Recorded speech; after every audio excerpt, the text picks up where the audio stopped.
My guest on this podcast is Kam Dovedi. With 35 years of experience of property investing, there's an enormous range of strategies he's done during that time, from investing locally in London where he's based to nationally around the country, building a portfolio of hundreds of properties. We talk about the strategies that work right now, the techniques he uses to go and find properties and negotiate directly with the sellers, and also how a full planning application could be better than a prior approval route. So let's get straight into the podcast. Well, people think that I grew up with this wealth. I didn't. We come from a very poor background, and then I started sourcing, and then I made millions. No, it didn't work like that. How I got into That's the expectation many have. Yeah, nah, it was out of desperation. I ended up with debt of £187,000 in credit cards. Wow. On top of everything else. That's trying to cash flow a business. Yeah, because look, you got to, we got a good team. You got to pay people, haven't you? Yes. Your growth is in your biggest adversity. Yes. And that got the fire right up my jacksie. If you're too comfortable, then there isn't the hunger to want to do something. Yeah. But when your back up's against a wall or your heels on the edge of the cliff and the big drop down, that can wake a lot of people up. Definitely. Kam's a lot of tax changes that have gone on in the last few years, and people have now restructured their businesses, many of them, and sitting fairly comfortably inside companies. But actually, there's still a lot of changes potentially to come. What's your thoughts on some of these changes that many people don't know about? Well, you're quite right, Saj. The thing is, we are a very easy target as property investors. And, these hidden tax changes that they're going to make, I strongly believe they're going to be hitting us first. One that many people aren't aware of is the fact that it could be the companies that are going to be getting taxed. So, we're all jumping into companies and properties buying in companies. And if your SIC code happens to be that you're letting property, then property. you're renting property, it could be that we get hit harder with a higher tax rate. So that's coming up. Not many people aware of that one. Okay, that's interesting, because my belief is that the government has encouraged us or pushed landlords into incorporating, because then now we're much more organized in terms of they can see things much more clearly. When properties are in personal ownership, it was very difficult for even 𝗵𝗲𝗁 to be aware who owns what, and it wasn't so obvious. Now it's much more clearer. As you said, we're a sitting target because you can't really pick up your property and go anywhere. So that's my view is that's what's coming up. Okay. The thing is though, what we got to also sort of measure is the lesser of the evils out there. So I mean, if someone's employed, they've got no choice, right? Really, they are going to get a tax. Yes. The NI, as we're all aware, right? The NI goes out. Then you've got your taxation there's no choice, and then whatever is actually left is thrown at them. That's how it works, doesn't it? In a business, again, many people don't pay themselves first. Yes. And then they're getting taxed to the hilt there as well. Property, what I like about property is that it's a vehicle where actually you can really minimize tax, and you do have a lot of control within 𝗵𝗲𝗁's guidelines. Yes. There are so many tax hacks that people can use correctly using property as a vehicle, whether it's residential or commercial, and that's exactly what we do. And that does work. So even if we get taxed more, then we got that. It's really thinking about property as a business rather than just a passive investment. So when you think about it as a business, just like you would in any other business, you can look, okay, where's the tax efficiencies in how they're operating and how they're set up and how they run. But landlords are already under a lot of strain from regulation and taxation generally, to the point where some people even argue buy-to-let is dead, it's not viable anymore. What's your thoughts if this continues in this way? Do you think buy-to-let is even a viable strategy? Yes. So there's a couple of points there. First of all, stop thinking of yourself as a landlord. If someone's listening in, remember that you're actually a property investor. You're a business person. Now, there's a lot of depth of what I said there, because the tax breaks come when you're a property business person rather than just a landlord. Yes. There's so many things that you can claim, which you're allowed to as a business, which you can't claim as just a landlord. So that's one thing to remember. And in terms of, is buy-to-let dead? Well, I think buy-to-let is very much alive. In fact, some people say, oh, buy-to-let's a vanilla strategy, it's a basic strategy. Well, buy-to-let, the way we do it, is not vanilla, it's tutti frutti. Yeah, there's so much. I mean, it's one of our favorite strategies. Typically we buy 10 to 15 projects on a monthly basis. Some of them are buy-to-lets, some of them are developments. I love buy-to-lets, then we buy those in clusters, and they work extremely well. They do work well. You've got to think of it as a property business. Like we mentioned in the tax breaks are there, and you can apply them to buy-to-let. By the way, you can apply them to buy-to-let whether they're in personal names as well. So, and you can apply them in company names. Right. So they work, tax breaks help. And also buy-to-lets are very easy entry level. It's only when you've done the bigger deal. Now, having done bigger deals, I now understand that actually it's sometimes more beneficial to do lots of smaller deals. Yes. Which are actually so much easier and achievable than the bigger deal. And what we focus on is the profit margin. That's really what we focus on rather than the number. So small deals are great, big deals are great. We focus on the profit margin. Buy-to-lets get you there, entry level. And you do need to know the right specific postcodes because buy-to-lets are not going to work in London. Yes. Or maybe in central Birmingham, where we sit right now. So, but they do work in specific hotspots, postcodes, and even in a declining market like we have right now, there are areas, micro economies, where prices are actually going up. So that's really key for people to understand that. It's a good point you make. So rather than across the board saying buy-to-let is dead, because there's a lot of conversation I have with people saying, buy-to-let is not really viable anymore. By the time you've collected your rent, you've paid the mortgage, you've paid some management, there might be a little bit of maintenance throughout the year. When you look at what's left at the end of the year, it's very little compared to how much cash you've got tied up. But the point you're making is that might be the case generally, but when you look at specifics in certain locations and how you set the business up, you can actually still get it to work. 100% correct. And we do a lot of reporting. So, being one of the largest landlords in the country when it comes to independent properties, I have to make sure we get it right. And we do a lot of reporting. So what I've realized in our reporting is you can find, some really clear data on what's actually going on. You find patterns. And because we have hundreds of properties with God's grace, what I found is that buy-to-let actually works in clusters of 4. Okay. So out of your 4 buy-to-lets, because it can seem like, the maintenance come along, the boiler's broken, and all your rent has been wiped out. So there's no income. That's what it feels like sometimes. Yeah. However, with the reporting, what we found is that if you work it in, the buy-to-lets will actually work in clusters of 4. Okay. So out of your 4 properties in a year, 3 of them will make a profit. Okay. And one of them, as long as you've done this correctly, one will just break even, so it won't make a profit. So what we do is we average the profit over 4 properties, knowing that only 3 are going to make the actual profit. And the following year, it will happen again, but it will be a different property. Yes. That's how it works. Also, and with the cluster, do you keep the clusters geographically together as well?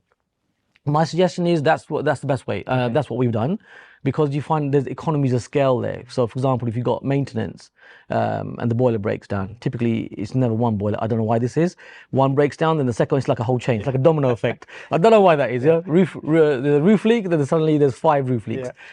So if you've got maintenance teams that are local, that one person, that one company can go to your property. Efficiencies. Efficiencies are there, and there's economies of scale. So the clusters. Also, what you got to remember is, you could, people listening in right now, they might want to build an empire, which is great, or they might just want to have, an extra, let's call it a real pension, alongside what else they're doing. So, it's their way. So that number 4 still works. It's a key number because you could have one property, and that one property will make no money in 1 year, but it will make money over the other 3 years. So you can either have properties of 4 properties, and as I explained, or you can have one property over a period of 4 years, it does the same thing. Okay. So you always measure it over 4. Yes. I've never really thought about it in that way, but as you're sharing that, I'm thinking in my mind, why not just go straight to a HMO? Because then you've got, typically we would have 6, we class them as units, 6 units in a building. So you're creating the clustering effect by not relying on one income, spreading the risk, spreading the costs between several units. So why not jump straight to a HMO, say, of 6 units instead of a cluster of 4 buy-to-lets? Well, it's a great thought, and people do. What we've got to remember, though, is that HMO is a completely different beast. Yes. Yeah, so we've got to treat that completely differently. So with HMOs, what we find is that the strategy is different. Buy-to-lets and HMOs will not work in the same area. Yes. As I've learned from my mistakes in the past. Yeah. Buy-to-let, pretty much most places, there'll be some demand for a family house, accommodation, or apartment or something, whereas HMOs will vary depending on your client profile. Absolutely, absolutely. So HMOs, again, they do work. They do work really well. For us, that's an income strategy. So if you want to increase your income quite quickly, then HMOs is the way to go. I'm glad you said that way, because that's the way I think about it. I think as HMOs, as cash generators, so they create cash flow every month for us, whereas buy-to-lets I see as an equity strategy, which probably won't make us much money today, but in 10, 20 years from now, is very likely they'll be worth significantly more. When I look back 30 years ago when I was at uni, you know, 30 plus years ago, what the houses were worth at the time when I was living in Wolverhampton compared to what they are today. You know, we believe even in deprived areas, the price will still continue to go up. So the profit is deferred in the long term. That's where I tend to think about it. Would you say? Yeah, I mean, it's a great way of thinking of it. And what we find is actually there's two parts to your HMOs. So you're 100% correct. There's the income there. Yes. So, you know, we do it for the income. However, if you're strategically investing in the correct areas, you're always going to have the uplift as well. Yes. So I tend to measure these over a decade. Yeah. So, you know, even the listeners' experiences, right, whether they're new or whether they're scaling their business, they will understand that every 10 years, prices double in the correct investment areas. I'm not talking about a village with 20 houses. Yes. In the correct investment areas, they double. You know, and if you're like me, whenever you said prices can't double again, there's no chance. Look what's happening with legislation. Look what's happening with the interest rates. They still double. They continue to rise. Yeah. So my point is that if you measure this over a 10-year period, you will have income coming in on a regular basis as long as you're doing this correctly. Yes. So net income. And also you'll have the uplift as well. So I tend to measure this over a 10-year period, income plus capital. And when you work that out, you find actually when you average that out, there's quite a lot of capital and income you can create. That's the true measurement of profit, really, isn't it? It's not just the cash flow, because sometimes we forget about the equity growth because we don't see it or we don't measure it as regularly. As I said, when you keep an eye on it, if you can see that actually you're getting some growth there as well. And that thing you mentioned about location, I'm a big believer of that. So most of our portfolio is Birmingham and surrounding towns. And a similar property in the north side of Birmingham and the south side of Birmingham might produce even similar cash flow, but equity increase will be significantly different. In the south here, we'll get much higher increases than we will in the north side of Birmingham over time. So it's a good point that you're making. You've heard the phrase, your network is your net worth, and you'll also hear it in this particular podcast as well. That's because people in property recognize the importance of being connected with other people. Property is a people business, and that's the reason I've been running a networking event for over a decade now. Each and every month we bring like-minded people together, an opportunity for you to come along and meet some of those people and also learn from other people on the stage, learn from myself as well. So make sure you book onto the next meeting. We're on the third Tuesday of every month in Birmingham. Now let's get back to the podcast. We're on the same page. And yeah, I live in London. So we have 7 different areas. Now, it hasn't happened overnight. And to people listening these are 7 areas you've chosen to invest in. Okay. That's 7 I've chosen over 35 years, by the way. So, you know, anyone listening, I'm not saying go ahead and just jump into 7 areas. Don't be scattergun. But like what I'm saying is we have 7 areas where we do different strategies in different areas. Okay. So we're very niched, very focused. And again, 100% impressed with your north and south of Birmingham scenario. What I found is that living in London, we do certain strategies in London, like we tend to do commercials and developments in London because of price points. In areas, let's say north of Watford, not Watford, but north of Watford in areas, we'll do HMOs in certain areas that are working really well. We'll do buy-to-lets in other areas that are working really well. And even with buy-to-lets, there are niches within buy-to-lets as well, like working with benefit tenants, local housing allowance, and professional tenants. And also there's commercial buy-to-lets that can be done, which not many people are familiar with, but there's commercial buy-to-lets you can do as well. When it is possible to make money in lots and lots of different ways in property, but how is it possible to get all of those to work when geographically you're so widespread as well? Yeah, so I suppose I'm living proof of this, right? So like I said, I live in London and we invest 200 miles away as well. What we got to remember is as long as you have systems and processes, now it's easy to talk about systems and processes, but these systems and processes are actually real systems and processes which aren't too complicated. For example, one system is we use WhatsApp. Yeah. Right. So whenever we're doing refurbs, for example, 200 miles away, we'll use WhatsApp where my contractor will simply walk around the place and say, right, what's been going on, so on. You can use FaceTime. Yes. So as an example, right? So that's a system. That's a way to do that, right? Yes. So it's not rocket science. Video, you can document it, keep that as well. You can see what's happened, progression. Exactly. So what we find is actually 80 to 90% of your property investing can actually be all online or desktop. You don't have to be in the area all the time. Now, I'm kind of old school, so I'll always go in, because we have 10 to 15 projects on a monthly basis. I like to have the eyeball check, as I call it. Yes. And I strongly believe the eyeball check is important. So every sort of 4 to 6 weeks, I'll personally pop in. We have management, we have contractors. However, no one's actually going to do the eyeball check like you, because it's your business. Yes. You really got to level of control detail. business. Yeah. So I'll go there. I don't actually say anything. If something's not on time, I just look at the contractor. And then look at your watch. yeah, you just look at the contractor, and they just you just see through their soul. Yes. Yeah. Sometimes it's the unsaid that's the said. Yes. Yeah. And also, you don't want your letting agents to think that you're a distance. So I say to my letting agents, I'm always here. They never know when we're going to turn up. Yes. So you want to have your team, a team there, but you also want to make sure that your team doesn't get complacent. Yes. And how do you do that? Is my one statement is, I'm always here. Yes. Yeah. I like that. So they never know when you're going to pop in. Yes. And they're really good people, but you want to make sure they stay good people. Yes. Yeah. We're just showing the honesty here, right?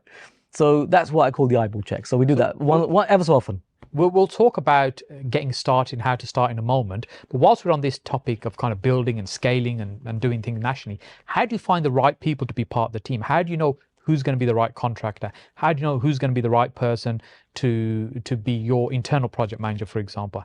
How do you identify, pick the right people and then keep them? Yeah, no, that's a big one. That's the big question, isn't it? So it all starts with you getting out there and actually looking for these people. So let's discuss contractors then. Yes. So I found my best contractors just ad hoc. While you're doing viewings, while you're walking around, you see a van, you see people working. So already you're vetting them, aren't you? Because it's not an ad in the Yellow Pages or whatever it is, right? It's actually a real person working. So you already have that tick in the box that they're there. You can see their van there. You can see they're competent. They're doing something. You see them working on a site. Exactly. Yeah. And then it's a case of literally knocking on the door and saying, and letting them know what you do. For those many years when I never used to mention that I'm a property investor.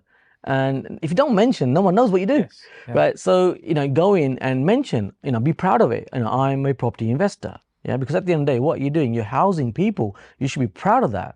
Gone are the days of this landlord stigma. We're property investors helping the private rented sector. People need us. Yes. And we're providing good accommodation to good tenants, right? People, human beings. Yes. And so you knock on the door and you say, I'm a property investor. And is it okay if I have a little look around? Now, I used to think they're going to slam the door in my face or they're going to say something that I'm not expecting. But actually, that's all in your head. That doesn't happen. Yes. What happens is they normally say, oh, yeah, sure, come on in, have a look around. Yeah.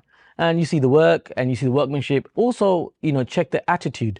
Do they have a can-do type of attitude? Because obviously, if someone doesn't allow you to walk around and have a look, they're not the right contractor for you anyway. If someone does allow you and have a conversation with you, and they can come across well, then that's a contractor that can be useful for you. So in this way, I've tested contractors out, and from there, being honest with you, some of them won't be so great. Yeah. Some of them will be great, and the ones that are good, you keep them. And by the way, you have to kiss a few frogs. You have to kiss a few frogs. However, you can limit the risk. So when you get them to work, a few pecks rather than a few pecks. Yeah, a few pecks rather. Yeah, so we can get them to do smaller jobs. Yes. You can test them out on a project and see what happens. Rather than just going in with a big project straight away, $100,000 job, where actually experiencing them on something smaller. How do they manage that? How do they respond? How do the budgeting, the payments, everything work? The communication. It will give you a feel for how it could be working with them on a bigger project. Yeah, and when it comes to contractors, there's different types of contractors for different types of investments that we do. So, for example, a contractor I'll use on, let's say, for regular maintenance will be more of a DIY person, and I wouldn't give them a bigger job because their remit is that skill set. That skill set is working on smaller type projects, which is fine. They're good for that. Similarly, for a project that we're doing, let's say, a full refurb on a buy-to-let. That would be a different type of contractor. When we're doing HMOs, it's someone who's more competent with HMOs. So typically the question is, how many of these HMOs have you done before? And we want to understand that they've done at least a minimum of 3. Yes. When it comes to commercials and conversions, again, it's a different type of contractor that's going to be doing that. So it's about what you're doing. You don't have to do all of this. It's niches that you pick, and you pick your contractor accordingly. And so you find them as you go along. So you will find them. What about people in your team that work internally with you? How do you pick and find the right people and keep them?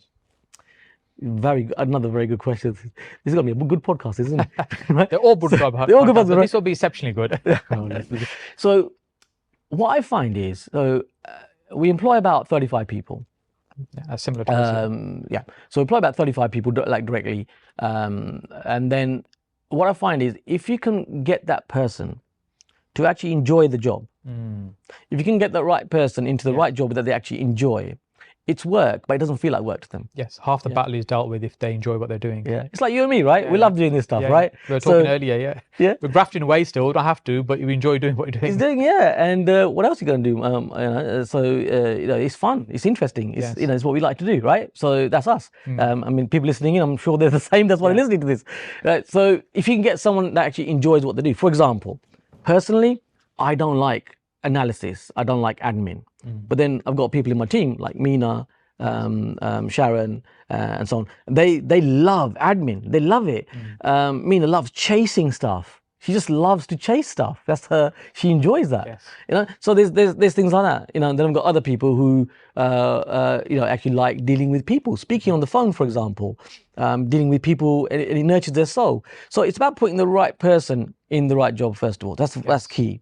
Secondly, what you'll find is that bit of a secret I share is that people go through walls.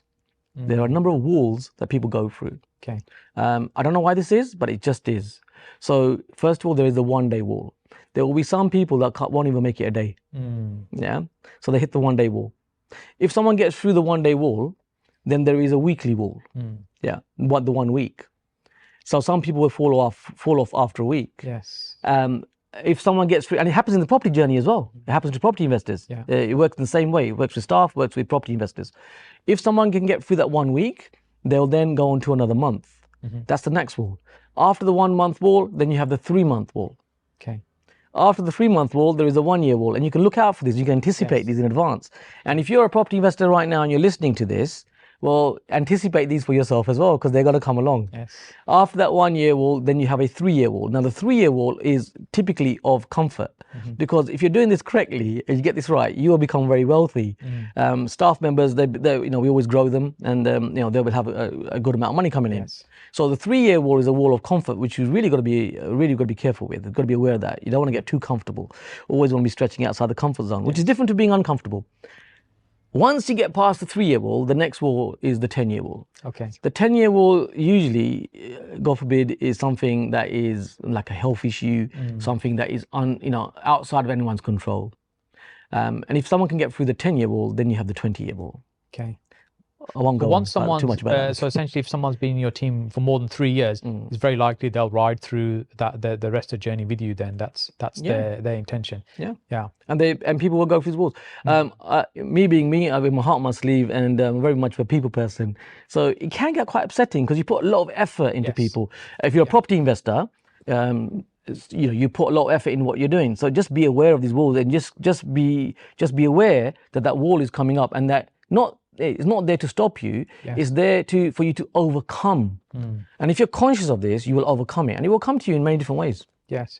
And I think with the relationship building, this can also be with your architect, your solicitor, and like other people you're working with and professionals as well. You'll invest time in that relationship to build that relationship. You'll progress, but you might get to a point where you think, actually, this now is time to move on. We've reached the wall with that individual. And sometimes that could be skill set, it could be other reasons, it could be they've grown as well and they can't respond to you in the same way that it did initially when they started working with you. Yes, so that is the case. I find that quite tough, to be fair. However, understanding the walls, understanding these different key points that will happen in your property journey, you do your best to overcome them. Yes. But there will be some people who you leave behind, and there'll be some people that take you to the next level, and there'll be some people that will be with you along the way. Yes. In talking about staff, I mean, I've got I've got staff. Sam's been with me for the last 26 years, for example, right? So there will be people that will hang around, and there will be other people that they'll share part of your journey, and then it's next. Discussing property though, it happens to you as a property investor. So I hope that wall part really helps. Yes, that's really interesting, sharing that. And you touched on earlier, you've been in this business a very long time, 3.5 decades. How did that journey start for you? How did you get involved and started in property? Well, people think that I grew up with this wealth. I didn't. We come from a very poor background. And the way I got into this was back in 1989 when I was 19 years old. Yeah. And my cousin was buying a property. Right. He couldn't get a mortgage. His wife could get part of the mortgage. So what I was actually a mortgage host, as it's known. Okay. There's a tip within the tip there. If somebody can't get a mortgage, you can always get a mortgage host to help you to get a mortgage. So I was the person who signed the dotted lines and we got the mortgage. Now, these, they weren't property investors. So they bought at the top of the market, and not just at the top of the market, they paid well over what they should be the asking price, which is happening to a lot of people now as well. You know, people that don't work the numbers out, get too emotional about it, and it's so easy to get emotional. Yeah, easy to overpay. That's what they did. And then, cut long story short, the market fell. The market fell by 35%. Wow. The truth is, the market doesn't fall 35%. Market maximum fall, even if you measure it all the way back to the depression, maximum market fall is 26%. Right. The reason I'm saying it fell 35% is like what I say, they paid over the top. Okay. So from what they paid to what it was worth, there was such a big drop. There was drop. Rather than the market drop, that particular property value dropped. Exactly. And there's a lot of people out there that are having a similar scenario right now. And then we were in negative equity. So the loan was worth more than the actual property value. Yes. So and you couldn't sell and get out. Couldn't sell and get out. And the interest rates went to 17.5%. Wow. So you know when people say interest rates are really high right now? No, they're not. Interest rates right now are extremely workable. I remember early 90s was when they were high. Yeah, 1989, 17.5% leads in the whole building society. And then what happened is they decided not to move out either and not pay the mortgage. Oh wow. So I was a double whammy. Yeah. So I was 2 weeks away from repossession. Wow. Actually, and 19 years old. Can you imagine that? Gosh. So I did whatever I could. To be going through at that time. Yeah, I did whatever I could. So, you know, any honest job, you know, there's nothing wrong with the job. Yes. Yeah, job brings money in. It's a necessity. You know, there's people telling you, give up your job in the next 5 minutes. What a load of BS. Yes. Yeah, I would suggest don't give up your job because your job is going to help you to get money in and you might even enjoy your job. Yeah. Anyway, so I did all that and then luckily I was able to cover the mortgage. Cut a long story short, they eventually left. Yes. And I remember walking around the property when they left. I was so relieved, and I couldn't put my finger on it, but there was something missing in the property, and I really couldn't put my finger on it. And then I realized that actually they'd taken all the doors. Right. There wasn't a single taken door. the doors. Wow. Yeah. Anyway, that's crazy. Yeah. Cut a long story short, that turned into a HMO. Okay. And I didn't know what HMO was back in 1989. Now we do several projects at HMOs.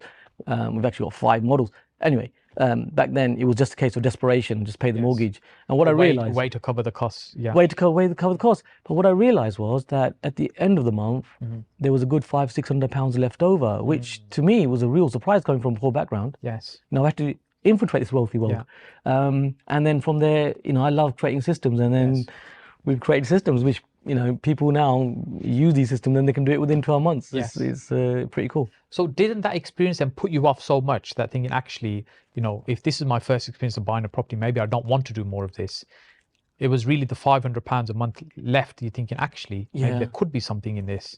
Well, you know, I think you summed it up really well, right? So I would have given up.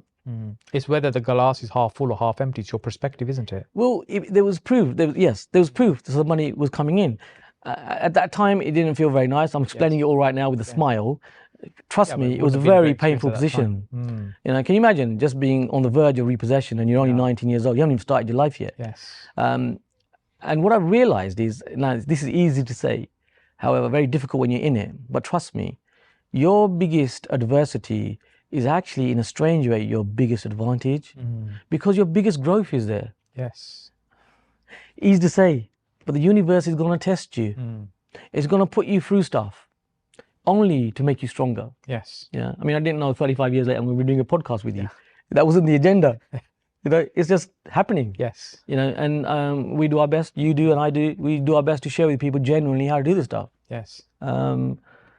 Yeah. So was the focus then for you, how do I acquire more of these that can generate me this much cash each month?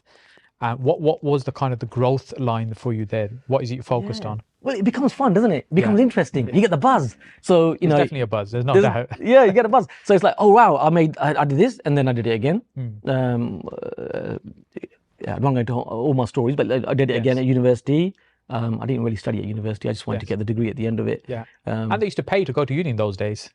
Well, actually, to get a grant. You get a grant. Did you get a grant? Yeah, Yeah. So we used to get grants. People get loans now. Yes. That grant I used to part towards the deposit actually. Yes.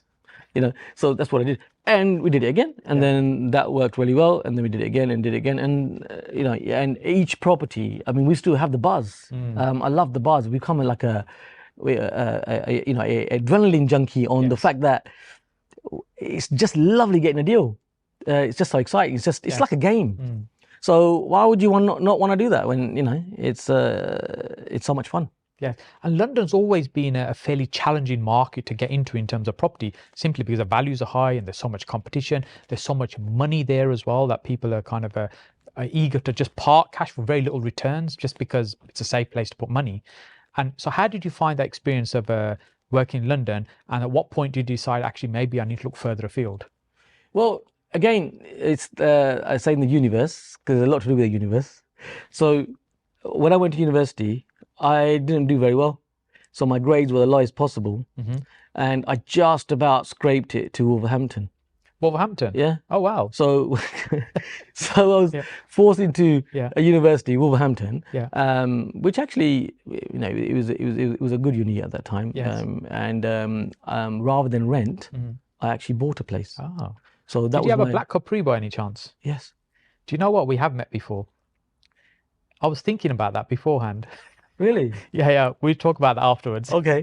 Is this for the podcast? I don't know. But yeah, I had a black 𝗏, Yeah. I remember now. Well, we were there at the same time. Isn't that strange? Were we? Yeah, Wolverhampton. Yeah. What, At Wolverhampton Uni. Did you? Yeah. This was the first year they actually turned it into uni. Yes, the Polytechnic turned to university. Yeah. Yeah, We'll talk more about that after the podcast. Okay. Right. Yeah. So and then I ended up in a place where it was a lower price point. So I realized that lower price points work as well. Yes. And it's interesting you talk about Wolverhampton, because generally it tends to be a low-priced area. But now when you look at some of the prices that are there, over time they've just increased. Yeah. So you got comfortable around looking outside your hometown, as it were. And then the idea of managing things remotely, how did you start dealing with that? Was it a case you were driving up regularly to kind of look at the property, work and stuff, and managing tenants, or? So look, there's always going to be a little bit of effort involved. If anybody is listening to this and watching this thinking that there's no effort, well, this is not for you then. Go and do something else. Yeah. But the truth is, anything you do, effort is going to be required. Yes. So there is some effort involved in this. You got to get the momentum. However, once you got this working, you don't need to be in the area all the time. Yes. Letting agents, good letting agents, are the key. So you can manage properties from with a distance. You can manage properties with a distance with good letting agents.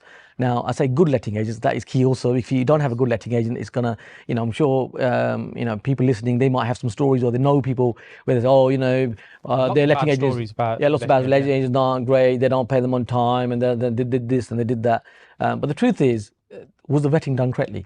And were you managing the letting agent? Yeah, so what we do, an element of managing agents. Yes. I measure everything. We measure time by for everything.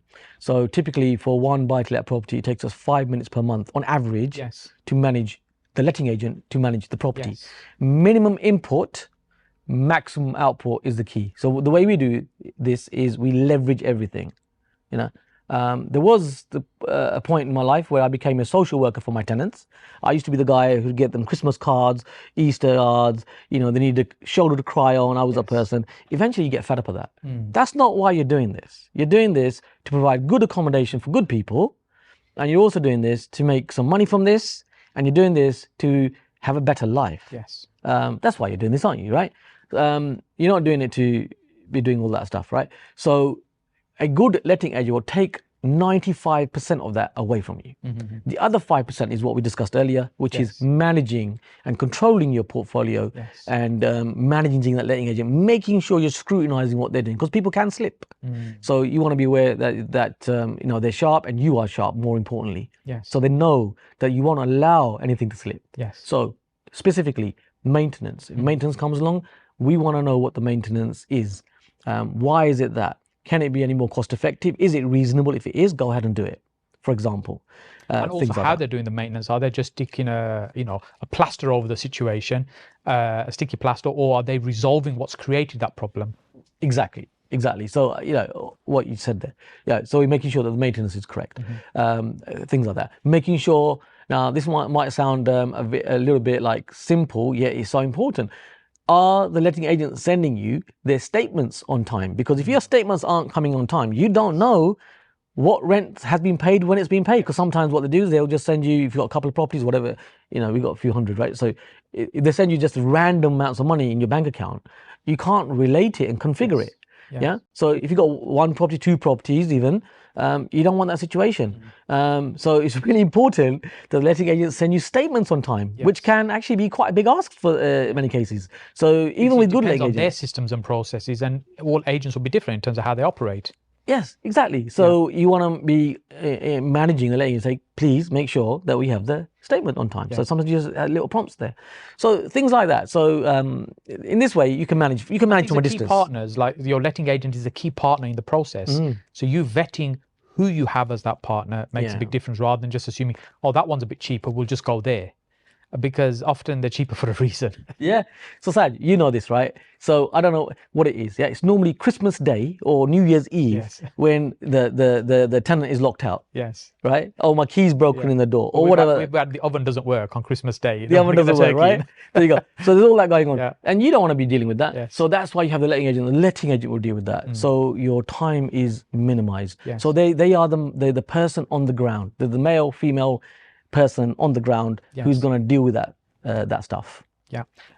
Earlier on we were talking about off camera, a core skill is your ability to be able to find deals, or sometimes we term as sourcing deals. So tell me about your journey into sourcing and building that as an arm of the business, and also finding deals for yourself as well. What you look for, what's important for you. Yeah, it was really strategic. So I started off by planning it all out, and then I started sourcing, and then I made millions. No, it didn't work like that. How I got into That's the expectation many have. Yeah, nah, it was out of desperation. So alongside property, I had another business, and that was a garment clothing business. Okay. Retail units, stores. That's how I learned the commercial world inside out. Yes. And what happened was So you were leasing premises at the time, and it's from all these lovely, large commercial agents. Yes. They've got beautiful names, by the way. Patrick Somerville Large, number of Ruperts. It's pretty cool. And anyway, it got to a point where those units weren't viable anymore. Everything around us became so much more cheaper. All the out of town centres. I remember the first one was actually in Essex, where they made it the car park free. That changed it all. Everybody started going to outside town centres. Okay. And what I found is the business wasn't working, and so the shopping habits changed. Yeah, so that means the footfall wasn't there for you. Footfall wasn't there, and the shop started losing a lot of money, and the rents were very high, sky high. Anyway, I did my best, but then I ended up with debt of £187,000 in credit cards. Wow. On top of everything else. That's trying to cash flow the business. And, because look, you got to, we got a good team. You got to pay people, haven't you? Yes. Yeah. And the month just seemed to come around so fast. Yeah. Anyway, I was £187,000 in credit card debt with very high interest rates out of desperation. But I knew, in the background, we'd always been doing property. So I started sourcing for other people. Right. Yeah, I wanted to buy myself more, but I just didn't have the funds. So you understood property, you understood what it is you need to look for. Then it's a case of, well, actually, could I do this as a service to somebody else? That's right. And like I say, your growth is in your biggest adversity. Yes. And that got the fire right up my 𝗍𝗫𝗁. Because sometimes you need the fire up your 𝗍𝗫𝗁. Too many comfortable people. If you're too comfortable, then there isn't the hunger to want to do something. But when your back up's against a wall, or your heels on the edge of the cliff, and the big drop down, that can wake a lot of people up. Definitely. So I call it lighting the fire up the 𝗍𝗫𝗁. Yes. So I definitely had that. Yeah. So in 9 months, I got back to zero. And if you can imagine that feeling of getting back to zero, that's an amazing feeling from being that man. So it's not even you're starting at zero, you're starting way minus and just getting to zero. Yeah. So when people come up to me and go, Kam, my life, I'm £30,000 in debt. I mean, I don't give the whole story like this. But in my mind, I'm thinking, that's nothing. You can come out of it. Yes. So that's where sourcing came in. And then, of course, sourcing perpetuated, and you and I, we train sources and all that kind of stuff we do as well. And I'm a sourcer. What you got to remember is, whether you want to be a sourcer or not, the first part of your business is what? finding properties. Absolutely. Yeah. So what you should be doing is internally, you should be paying yourself within that business, and many people don't. Yes. They pay everybody else. Yeah. It's interesting. So in your sourcing, because if somebody else sourced that property for you, you get paid. Yes. My sources, they get paid depending on what type of deal it is, anywhere between £3,500 to £20,000, depending on the deal, right? Which is a fair amount of money. Yes. So if you're doing this for yourself, you should be allocating that within your business to yourself. Or if you're listening to this and you're scaling up, well, then you should potentially have different businesses that are doing this. And there are many tax savings in this. Where do we start and where do we stop with this? There's so much, isn't there? Yeah, there is. There's a rabbit hole, isn't it? It absolutely is. And as you said, it's that core skill that you need, regardless of which strategy you choose to do or go on to do. And, you've done many different strategies, but your underlying ability is to be able to go out and find the deals, the opportunities, and negotiate them. So tell me about your preferred route to do this. What's your preferred method to go out and find opportunities? So 88% of our deals come from estate agents. Okay. So estate agents are a wonderful free resource for you to actually get deals. You gotta learn how to deal with estate agents, though. That's the thing. And these aren't like rocket science stuff. However, they are, very minute nuances that can make the difference. Yes. So that's key. Learning how. I mean, many people aren't aware that there's 5 different types of estate agencies, and in each agency there's 7 different types of character profiles, which are across the country, which I love that about our country. What works in one town works in another one, which is very interesting, actually. Yes. And so on. And there's things that you say and things that you don't say to an estate agent. So, for example, on the first meeting, first of all, you never do the first meeting by phone. You always go in and you meet them on the first meeting, always, because you can't beat the fact that you're meeting someone face to face. Yes, the rapport building. Rapport building. And what you're doing is you're putting a tick in the box, because many other investors haven't done that. Yes. So you already pedestalize your position.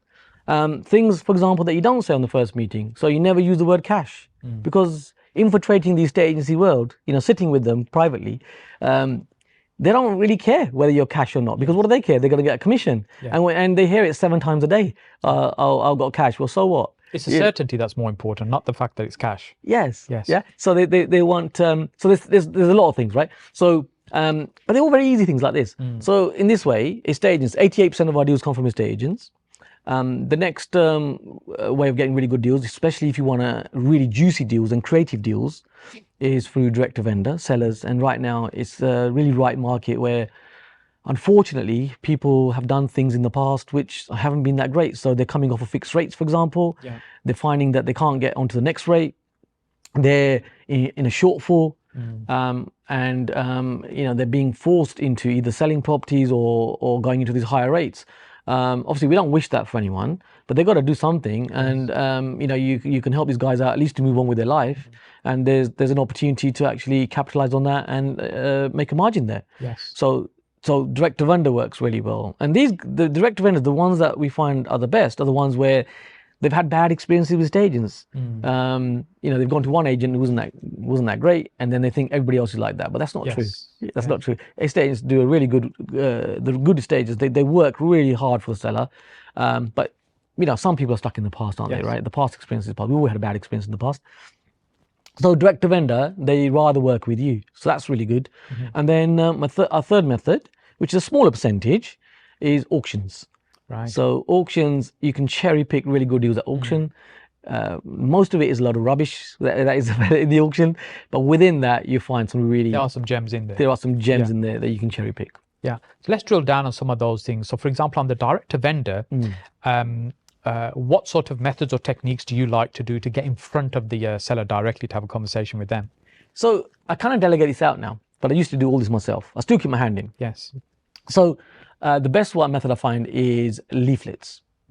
Now, leaflets tend to work really well for property prices below 250,000. Yeah. So if you're in an area and you're in an area where you're getting that, properties below 250, leaflets will work. So a leaflet is like an A5, just for clarity for everybody, A5 size leaflet that you send through the letterbox. Someone picks it up from the floor and calls you. Now, what you got there is a vetted client. Yes. So you've got someone who there's a motivation there. And typically, you will find good deals where there's a motivation. So leaflets is a really good one. In larger towns, what we find works really well is valuation reports online. Okay. Yes. So these are known as. You explain. Yeah. So valuation reports, for example, you can have online where you offer a valuation report for free. Someone fills in a form, they send it over to you, and you get a lead. Within amongst all the other ones, there's going to be motivated leads there, where people need to sell for whatever reason that it is. Yeah. And it's not always actually that the fact that they're financially in a challenge. We've bought deals direct to vendor where they're a professional. They've got they're quite wealthy people, but they might have a property that's a bit of a sore thumb. It's a bit of a sore. What's the word I'm looking for? It's a bit of a pain for them because it's off patch or it's just outside of their remit and it's just causing them havoc. So they just get rid of it. They want to offload it. So it can be things like that as well. So yeah, direct to vendor. Yeah, so it's not always financial in terms of why a seller will speak to you directly and have this conversation with you. It's not always financially driven. There's many other reasons. Yes, exactly. Like breakdown in relationships and divorces and things like. There's always reasons why often people want to. They want the certainty and the speed of getting it wrapped up quickly, and sometimes discreet as well. They don't necessarily want to put it on the market for everybody to be aware. Absolutely. I mean, we bought properties. Recent one I bought for 1.7 million. We call this a mini mansion strategy. Yeah, I was going to say it doesn't sound like a buy to let. No, that's not bad. So this is what we call a mini mansion strategy. Yeah. So this is like the worst house in the best street. Right. So on that street, location is key. Yeah. Yeah. So there's footballers' houses there. There's a lord living there. Okay. This kind of place, right? So it's a beautiful street, right? Yes. With that property we bought for 1.7, and it just goes with what you just said there. Yes. So there was no signboard up there. There's a bit of a stigma, right, in that sort of community that they want to sell that property. Yeah. So it was a private sale, and no one ever saw a signboard. So we bought that property at 1.7 million. It's actually valued at 2.2 million.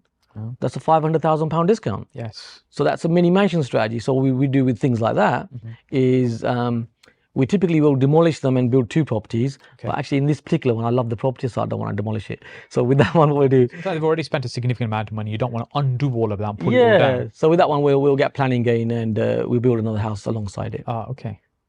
Good. And how did you source that one? How did that one come about? So this was through word of mouth. So this is through, because you will get, you will get. That is an interesting thing. And often we forget. Yes. But just as you touched on it earlier, by telling people what you do. Yeah.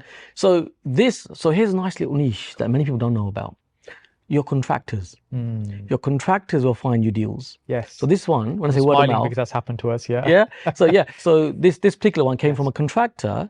And said, look, would you be interested in this? Because the contractor knew that they'd done some work for them, it was an accountant actually, they wanted to downsize, that had stuff going on, cut long story short. Yes. And so then, we bought it in that way. So that was the word of mouth through a contractor. And that's really interesting about contractors, and I love that because they're in and out of other people's properties all the time. They often know what's going on, who's preparing something to sell, who's developing something, who's maybe looking to do some work and exit. And, if they know you're in the business of buying and you're happy to pay fees for properties that are bought to you, why would they not let you know? Yeah. And you can minimize the cash that goes into it. So for example, with this one, we paid a 5% deposit and, you can create longer runways.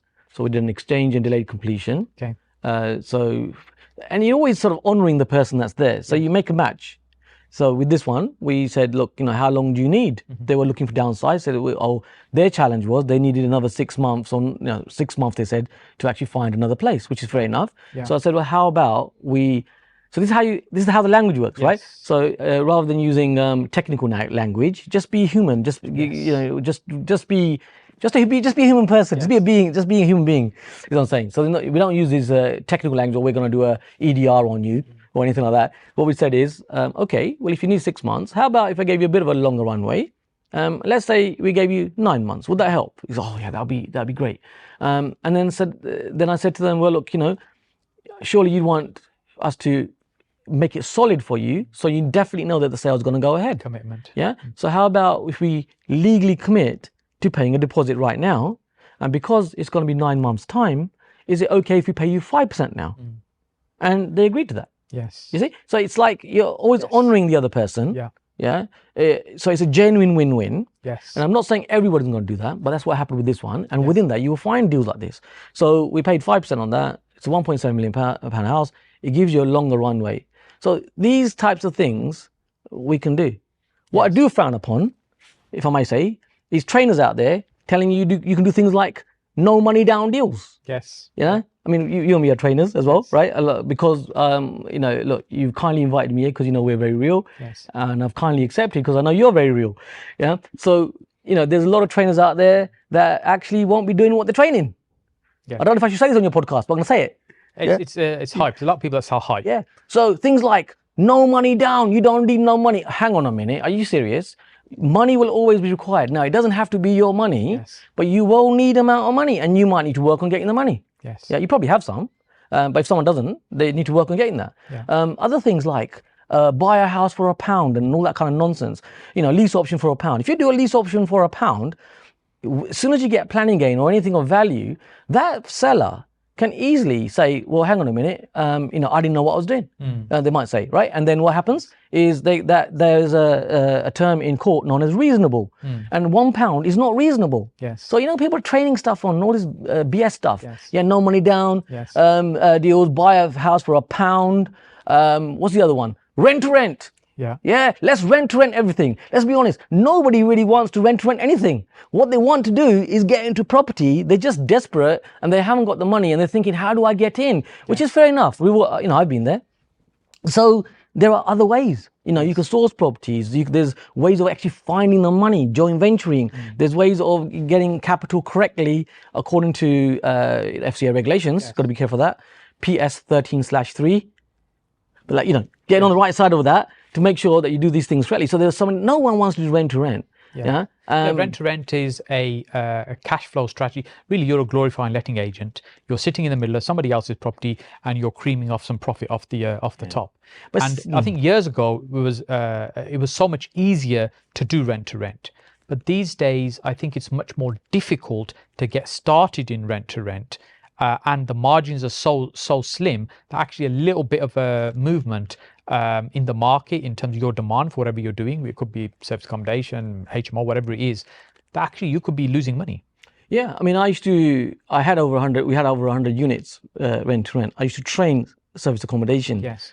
I'm not saying it doesn't work in pockets. You know, it works in extreme pockets correctly. However, I'm not going to train anything that we don't believe in and doesn't work. And with all this stuff, you're ducking and diving, and it's very grey, and there's more legislation. So why not get into something that's going to be solid? Solid, yeah. Yeah, whereas you're going to create a genuine income, and nothing's going to beat the fact that you create an asset. Yes. So why not jump into something where you can create an asset? You know, everyone starts somewhere. Yeah. Yeah. If you've got the ability to go out and find deals, Yeah. you can find people who will come and work with you and fund deals with you. Yeah. As long as you can demonstrate you understand what you're doing, you understand the numbers, you've got the commitment and the drive to see this through and get it done. You can raise the money to get started. Yeah, and when it comes to training, there's all these people, isn't there, right, out there, right, saying all sorts of stuff, right? Yes. No money down deals, rent to rent, you don't need no cash, buy a house for £1, all that kind of stuff, you know. But many of those that get, I guess, suckered into that world, they don't do anything, they don't achieve anything, they don't get anywhere because they realize actually it's not that easy. Property is hard work. Yeah. It's putting a lot of effort in, but your rewards are phenomenal. There's even trainers out there who will train you only to sell you their new build.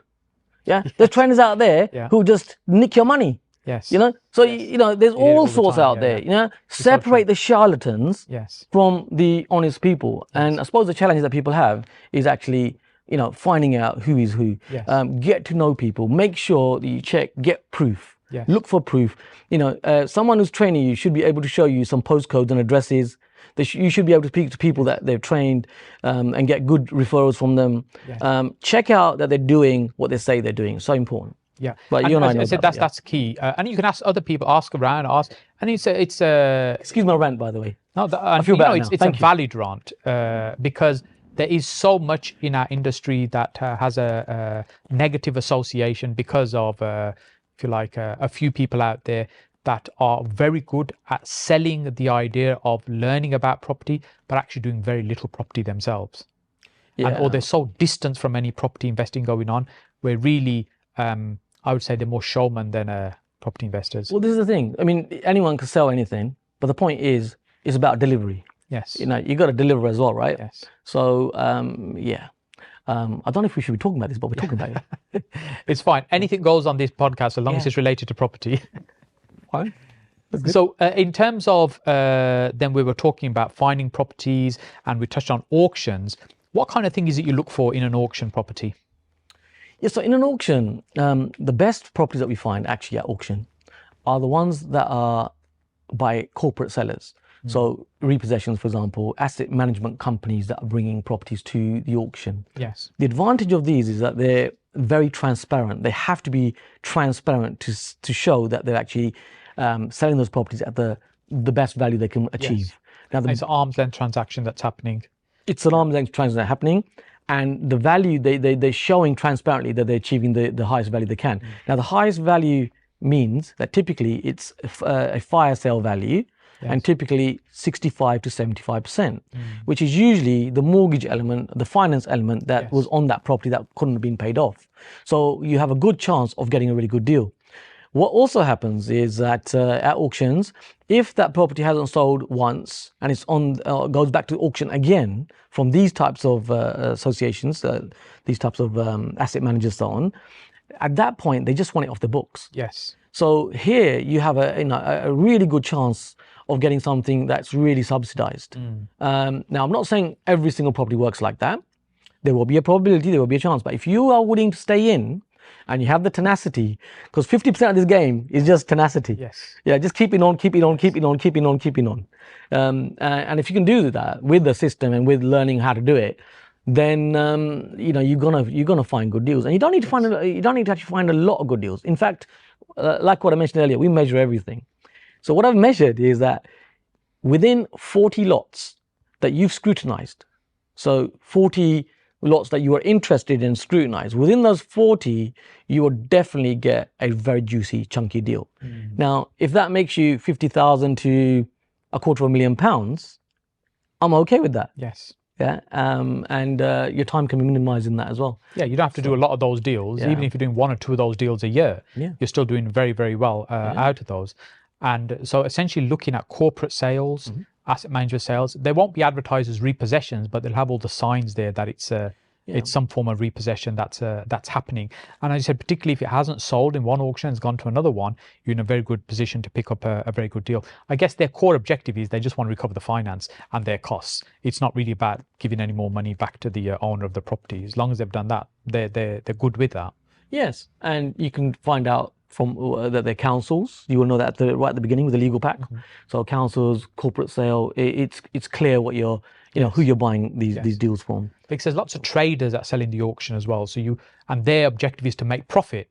And so it's just being mindful, and often the focus on an auction property is let's go and have a look at the property to see what problems there might be. Like you would, for example, Homes Under the Hammer type series, everyone's excited about the property, the potential of the property, but many people forget to look at the legal pack, the paperwork, what might be missing in the paperwork, what might be hidden in the paperwork as well in auctions. So it's important to be aware of those things. The first thing we do is look at the special conditions in the legal pack. So we don't waste time going on viewings and all that kind of stuff because it can get really long. So what we do, first thing is look at the special conditions. If there's anything that is going to be untoward, it will be in the special conditions in the legal pack. So things to look out for are things like that people miss, things like overage. So what does that mean? Is you might be you think you're buying something really good. However, in there they've put down that that profit that you're going to make, that you have to share that out. So I was going to buy a police station with planning, and it was all great. The deal stacked only until we looked at the special conditions, and it says they wanted 50% overage. So once you built the place and it's legally binding contract, you have to legally pay them 50% of the profit, and then the deal doesn't become viable. So look out for overage. The sellers can ask for these things. They're absolutely in their right to ask for them. Yeah, and it's all in the legal pack. So caveat emptor, buyer beware, is the key phrase when it comes to auctions. So there's that. There's things like buyer's premiums that people miss, and sometimes that buyer's premium isn't put down as a figure, they'll put it down as a word. So there might be a buyer's premium 2%, but the 2 is written as a TWO rather than scanning through it, you don't see the digit. So you don't see the digit. So these it's all there, but it's these things. There's a couple there.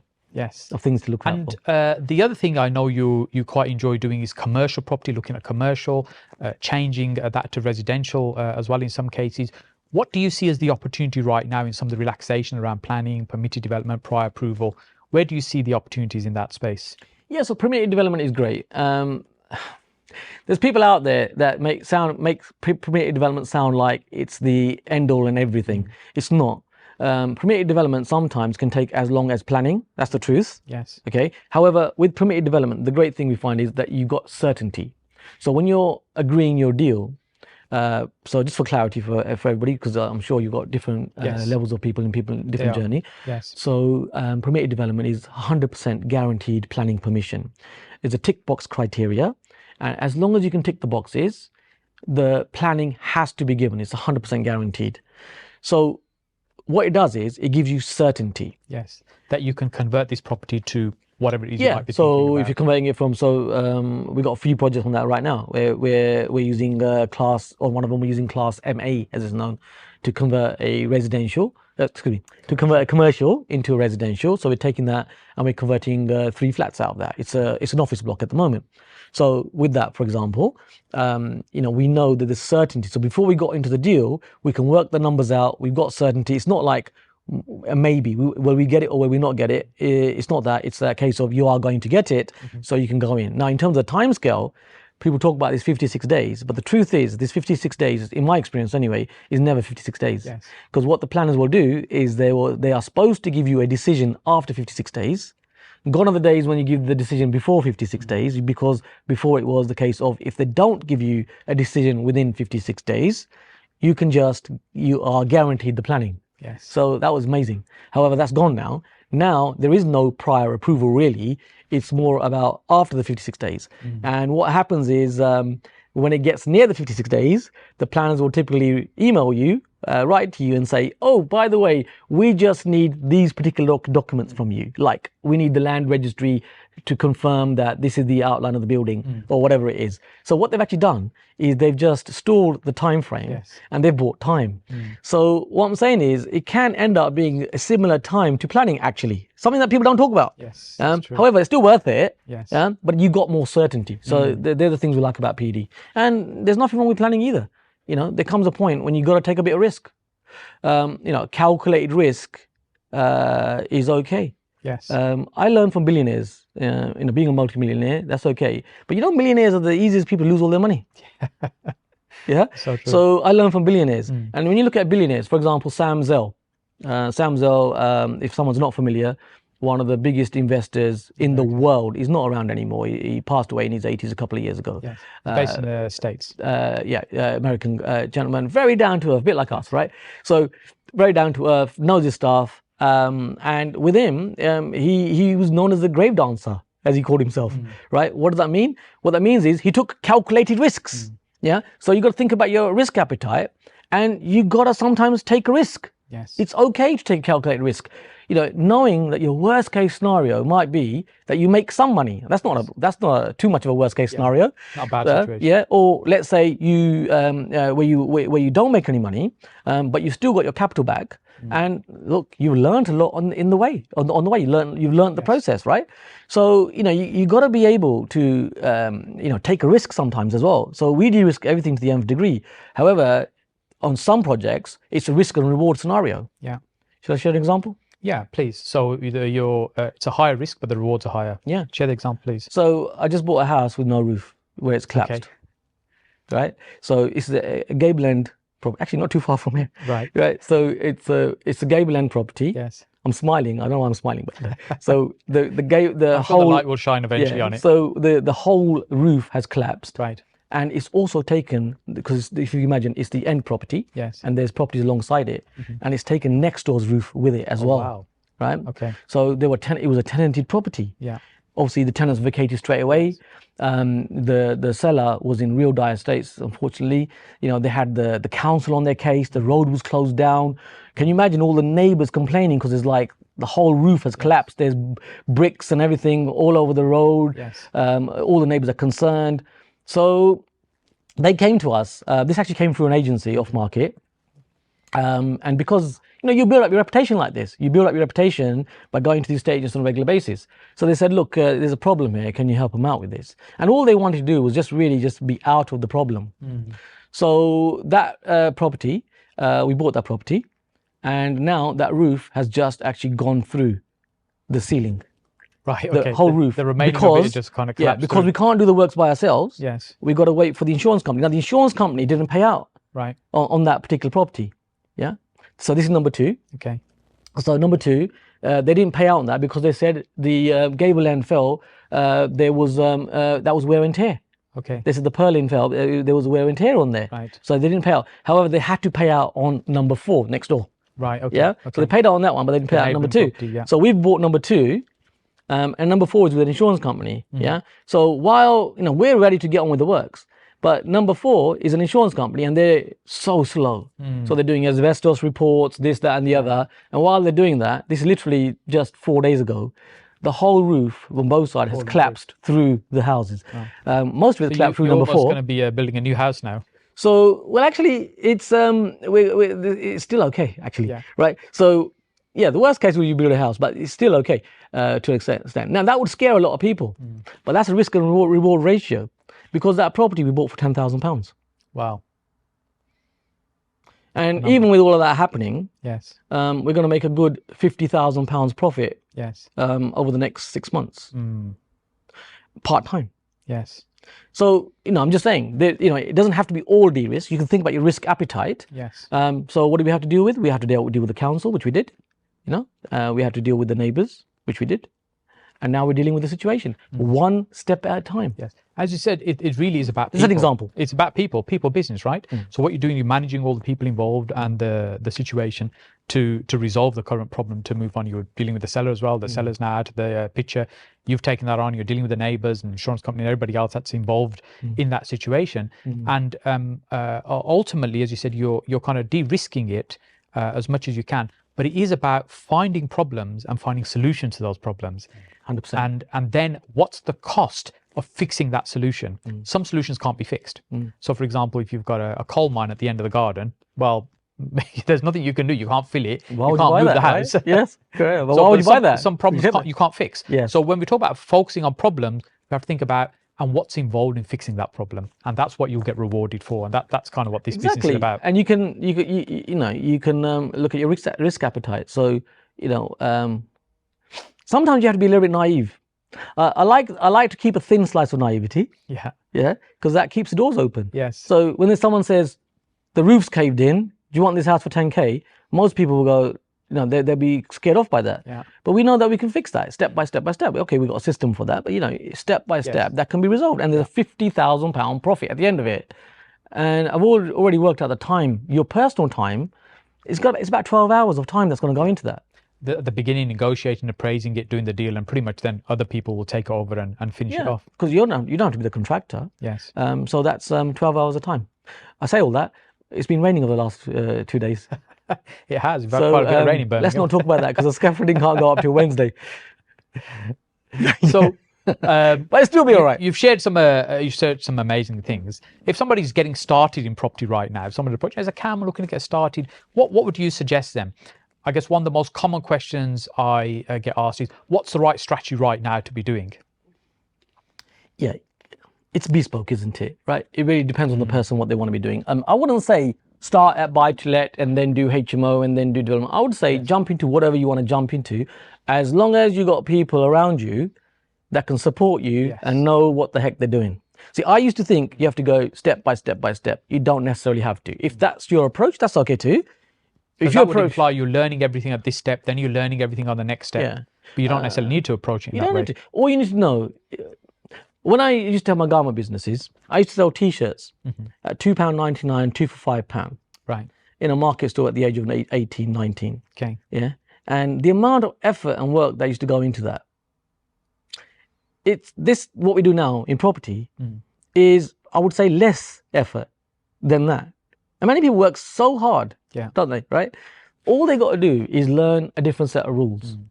Learn the rules, however, please learn them from people who are actually doing this stuff. Yes. Once you got that, you can't really go wrong. Yes, you make gentle mistakes, which won't financially ruin you, and that's okay. So so answering your question, I would say it's really bespoke on what anyone wants to do. I would say check, is it income that you want to create? Is it something, or you might not need the income right now? I mean, not saying that anyone doesn't need income, but like it might be if you got a very good job. Yeah, they might want it, but they don't need it. They don't need it right now. So if you got a very good job, for example, and you enjoy your job as well, or even if you don't enjoy your job, you know, why not build up capital in the background so you can sack your boss if that's really what you want to do. And so if you don't need the income, it's a capital strategy. So decide what it is. Maybe if someone's later in their life, let's say they haven't got a good pension, they want to create a good pension, then you might need the income. So it's really dependent on what is relevant for you. And you can gauge it, right? That might be a 20-80%. That might be a 50-50. You work that out. And then from there, you come up with a strategy that you want to actually focus on. And I say it one more time. It doesn't matter whether you're new or experienced. As long as you have people around you that have the know-how, then your mistakes will be minimized and you can jump into anything. That's my new learning. And if you're doing any kind of sport that you're interested in, you've never taken on that sport before, it doesn't mean you can't do it. If you've got very experienced people around you helping you and coaching you through that process, you're going to achieve results much quicker than that. It's the same thing with property, as you just said. By having the right guidance means you're minimizing your risks and you're getting further faster, essentially. Is a phrase I like to use. That's 100%. What you're able to achieve. And, you know, of course, we do the same thing, right? I mean, you know, I have people that support me as well. There's always another level. I would say we're just getting started. So many people think, wow, you're doing amazing things. You're buying 10 to 15 projects a month. You know, you're high net worth, and blah, blah, blah. However, the truth is, I feel we're just getting started. You know, in our peer group. There's so much more possible. I haven't done a £10 million deal yet. You know, we do up to about 4 million. That's about the biggest I've done. Which is, you know, I'm very happy with that. You know, got to remember where you're coming from. Because I come from nothing. But it shows there's no glass ceiling. There's no glass ceiling in this business. There is no glass ceiling. You can go to achieve whatever you want. And that's the beautiful thing about property, I think. That's the beautiful thing. Just before we start wrapping up, tell me, in terms of, we've had a new government come in recently. There's going to be new policies. We're still waiting to kind of hear on some of them. How do you think the property market will evolve over the next year or two? That's a very good question. You have to pull your crystal ball out for this crystal ball. Well, you know what? I'm a little bit outspoken, and I'll bring up my crystal ball. You know, when people say that past performance doesn't actually predict future results, I think they do, my personal view. Actually, property is very measurable. People in the know actually measure what is going to be happening. So here's my numeric driven property. So here's my view then, if you're asking. My view is that yes, we have the new government.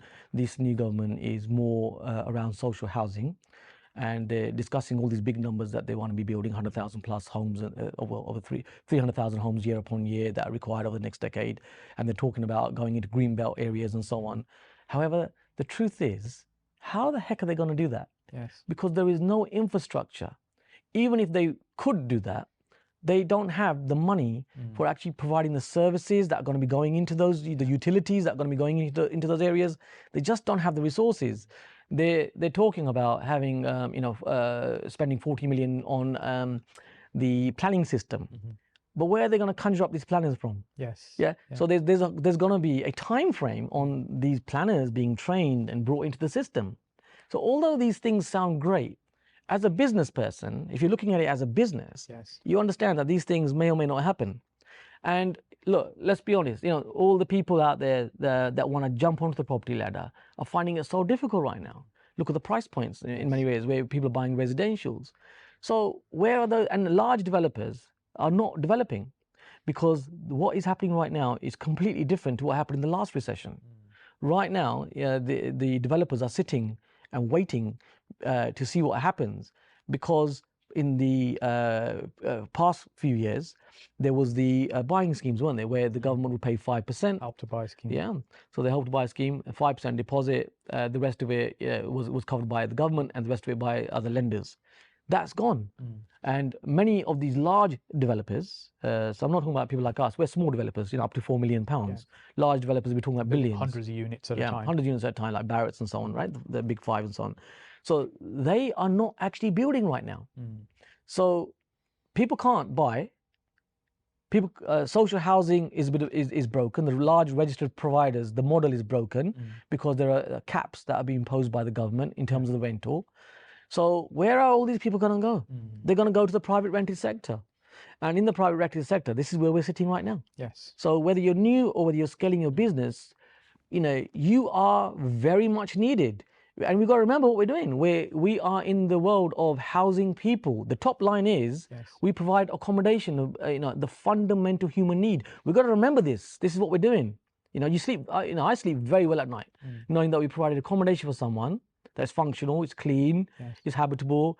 We do our best to be good, property investors and look after our tenants.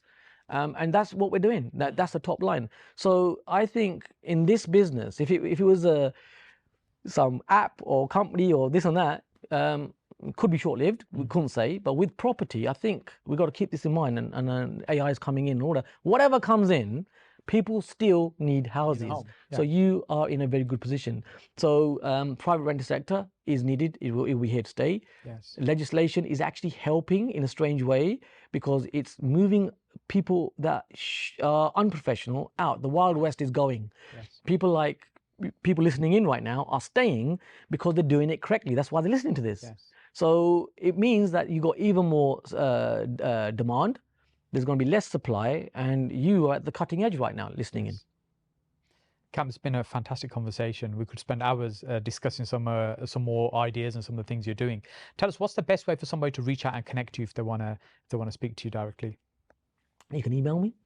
That's Kam, K-A-M, at 𝗵𝗲𝗹𝗺.co.uk. And if you check out 𝗵𝗲 Property, there's all the usual handles, Excellent. We'll link that on screen and also in the description as well. Kam, thank you so much. It's been such a pleasure. Thank you.